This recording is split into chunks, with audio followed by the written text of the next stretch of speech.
Hello everyone, welcome back to the channel. I'm glad you're here. Today we're going to be talking about the Cimarron 1911 build. It is officially complete, and this is part 3, and really in this video what I want to focus on is the finish. That was the crowning piece that needed to happen on this gun to really roll it on home, so that's what we're going to be talking about today. If you want to know everything that I did thus far up in this project, go watch parts 1 and 2. I don't want to rehash all that and lengthen this video any more than it will already be long.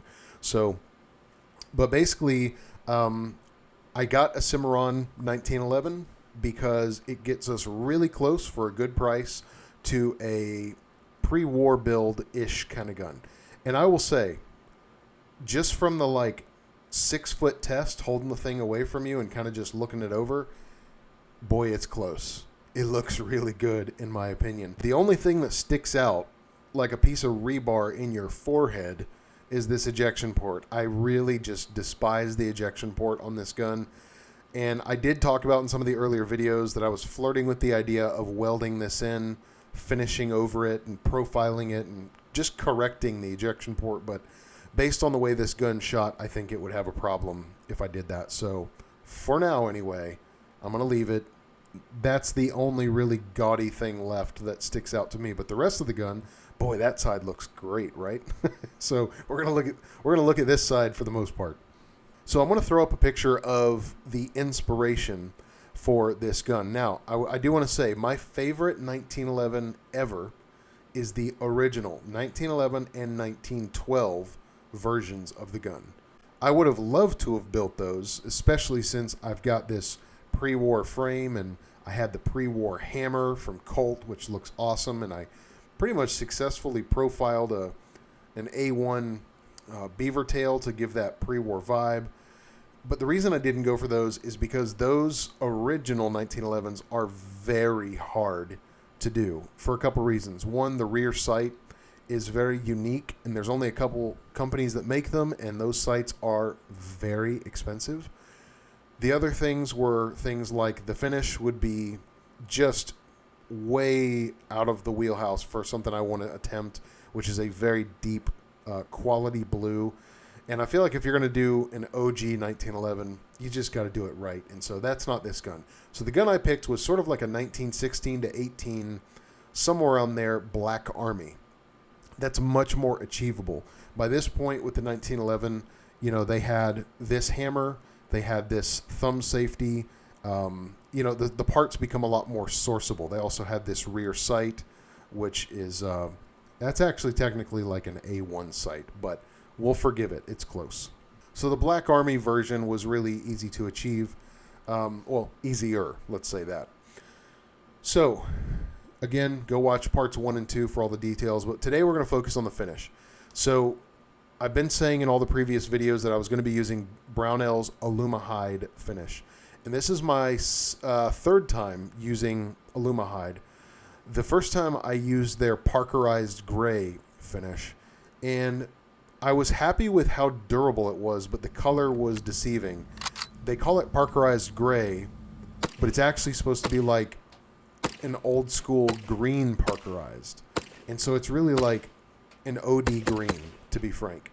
And I did some M1 carbine magazines with that finish, and they look fine, but I just didn't want them to be green, so they're kind of goofy.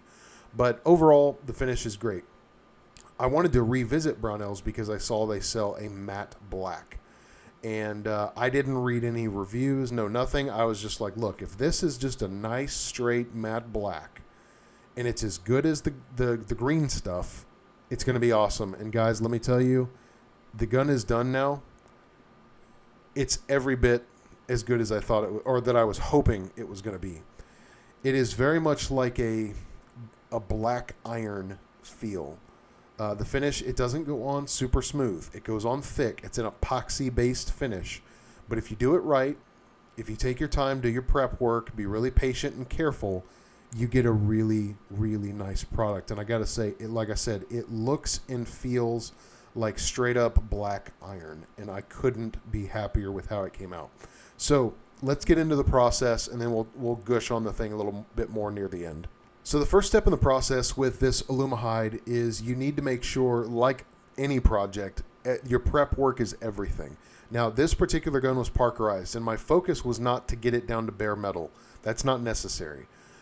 The biggest thing is you want to make sure that you don't have a finish that's on the gun, something like Cerakote or something, Duracoat or whatever other finish you pick out there. Something that's like a painted on finish. You don't want to finish on top of that because it's not going to adhere super well, in my opinion. So I don't necessarily need to get that completely off, but I want to get it mostly off, and then I want the texture to not be like a polished texture. I want it to be a little bit rough, maybe something down to like an 800 grit sandpaper. I'm a little nervous to say that you should go any coarser than that, but that's pretty much what I did. I went with like an 800 grit sandpaper. Lots of fresh sandpaper, and essentially you just want to prep everything, especially the flat surfaces. The flat surfaces are where your mistakes are going to be the most visible, so you want to make sure everything's nice and even and going one direction across those surfaces. And that's one of the most time-consuming parts of this process is just prepping the surfaces. So if you have a candidate like this gun, which was Parkerized, Parkerizing is actually a good candidate. You don't have to work too hard. You just basically get your 800 grit sandpaper, start sanding until, you kind of got through the bulk of the Parkerizing, but it's still there. There's still dark spots and all that good stuff. Now, it's also worth mentioning that I did not do the interior of this gun because what's the point? The internals are covered in oil all the time, so there's really no point. And also, I just don't like the idea of messing with tolerances. The finish that's already in there, this gun's fitted pretty well and is set up pretty well, so I don't really want to mess with that, and you can't see the inside, so who cares?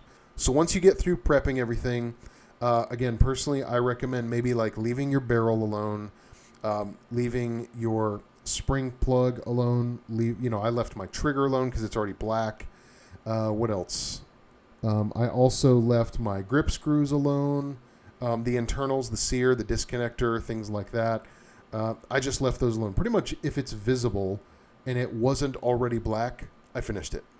So I also didn't do the bushing because, look at it. It's black, so who cares? So the next thing, and this is really, I got to emphasize this a lot. If you're going to do this finish, you need to be prepared for a couple things. One is you really got to bake this finish. So you're going to have to use your oven. And we'll talk about that in a minute. There's some specific details. But you need to come up with a plan. You got to do a lot of strategic and logistic planning. And here's what I mean. You got to be able to suspend each part without touching it and then have a way to get it into the oven without touching it once you spray it really quickly. I use these aluminum pie pans. Okay, this is a 9-inch pie pan. Fat Daddy-O's 9-inch pie pans.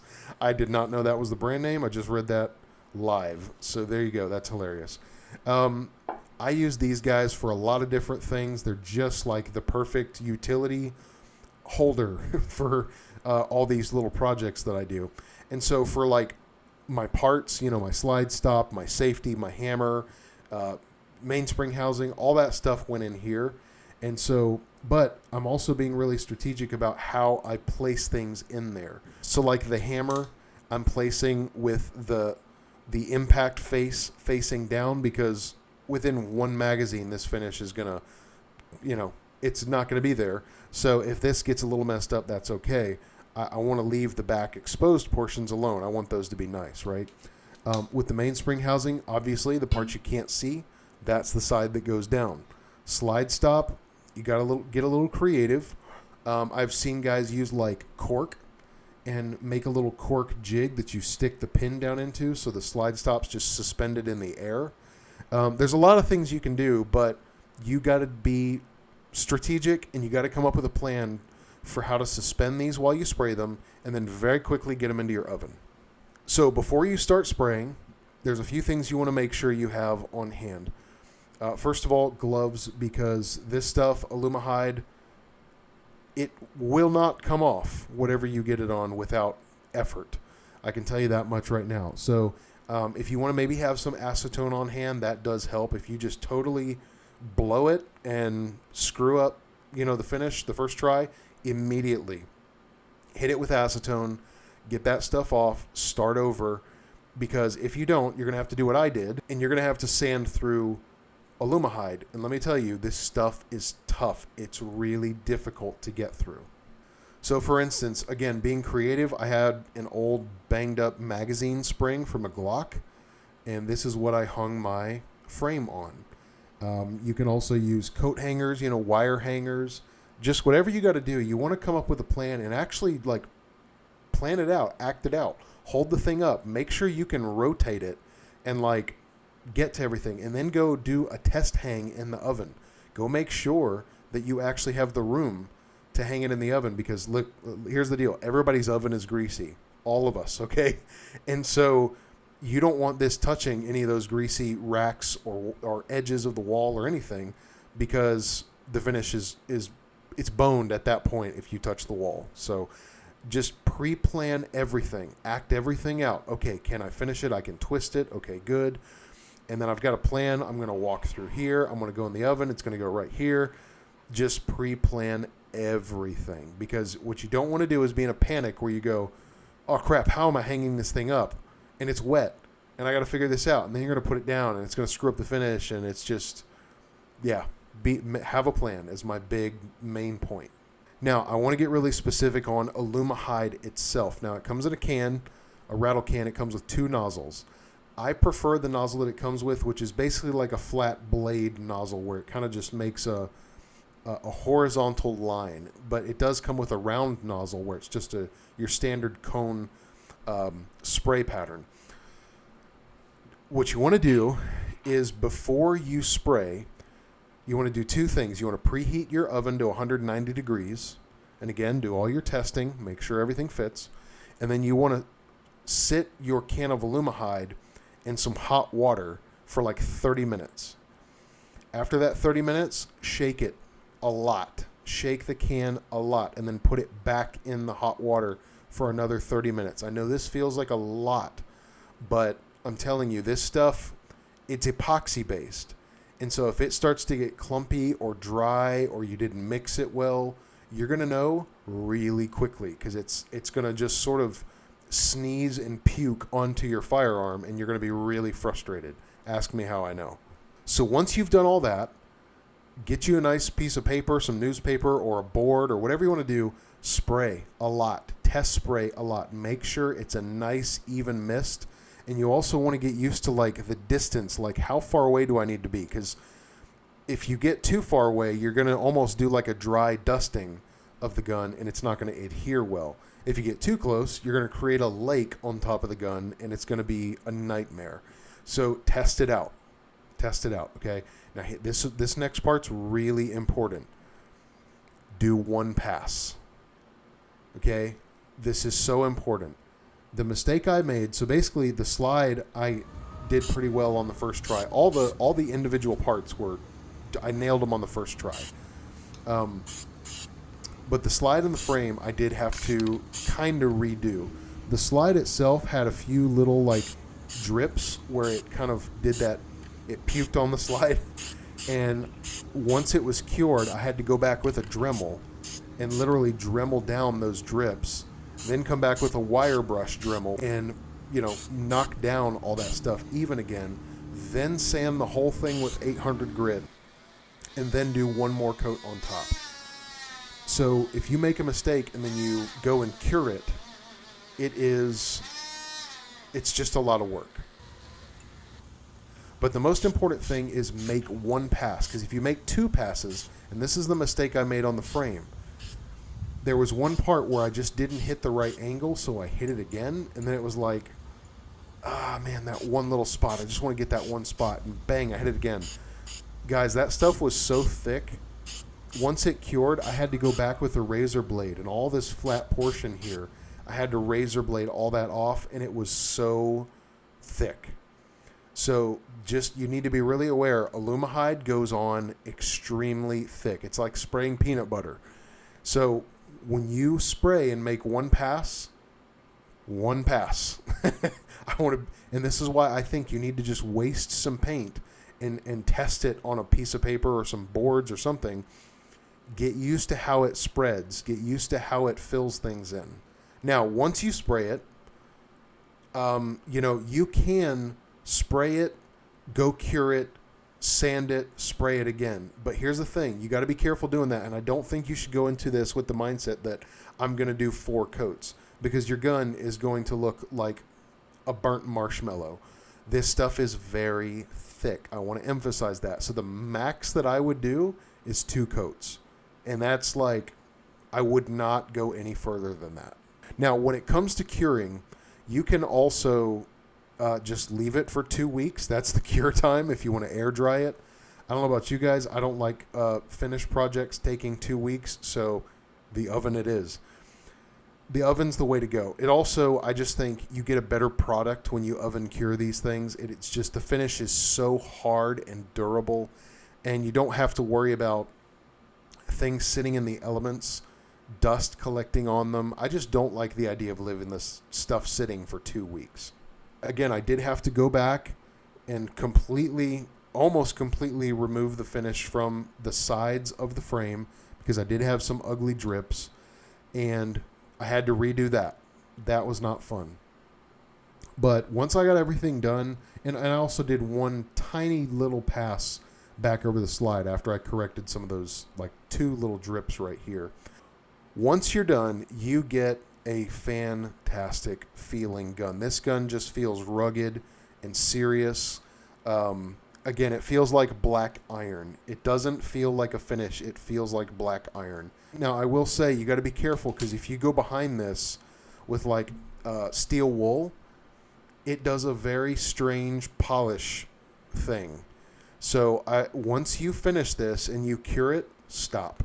Just don't do anything else to it, because it doesn't react well to like steel wool or wire brushes or anything like that. If any corrective measures, it polishes pretty quickly.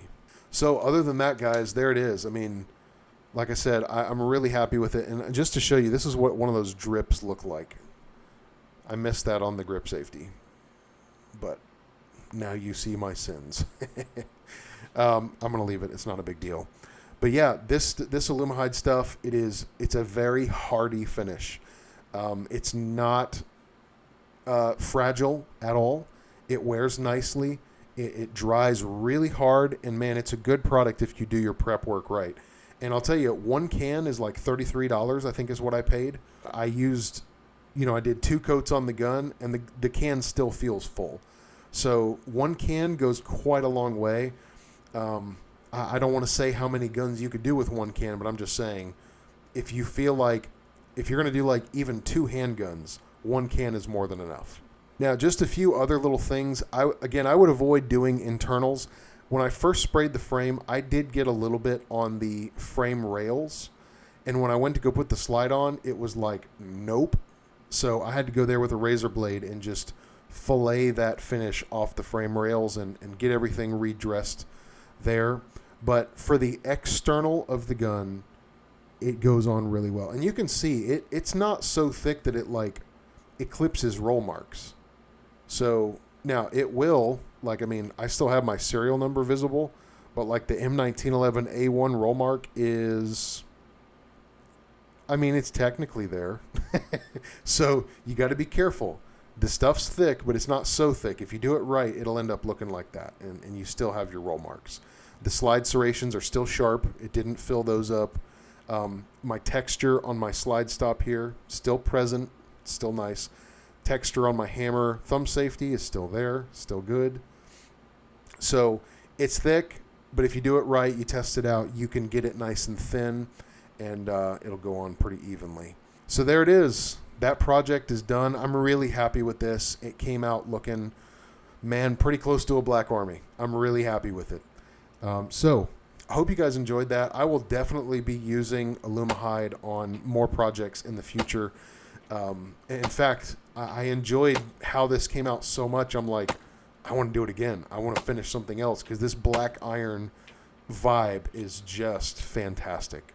So I will definitely post an update video in about a month after I've taken this to the range and shot it and, thrown in and out of a holster a bunch of times, and we'll see how it wears in, but I expect it to do pretty well. So there you go, guys. I hope you enjoyed that. Listen, if you haven't joined the Patreon, it's a great way to support the channel if you care to do so. And we have an awesome community. There's about 25, 30 of us in there now. And it's just a big group chat where we're always talking, laughing, sharing our best memes and talking guns all the live long day. It's a good time. And then also, we do have some technical videos on there that I can't show on YouTube. So if that's something you're interested in, that's a good place to go. And then finally, you can find me on X if you want to follow me over there. I'm usually pretty active on that app. So I appreciate you guys watching, subscribing, liking. Listen, we popped 4,500 subscribers. It's wild that it's even there, the channel, and I'm just so thankful. And here we go onward to 5,000. So grateful for everybody, even the haters, and hope you guys enjoyed that. We'll see you on the next one.